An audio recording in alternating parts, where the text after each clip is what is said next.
كشف الصندوق الوطني للتقاعد عن موعد بداية صب منح ومعاش المتقاعدين باحتساب الزيادات بعنوان سنتي 2021 و 2022.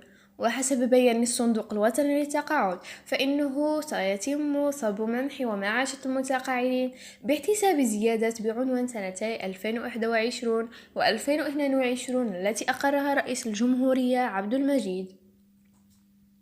وأوضح المصدر ذاته أن المنحة سيتم دفعها حسب الرزنامة المعتاد لصب المنح والمعاشات التي أي من 15 إلى 26 من كل شهر.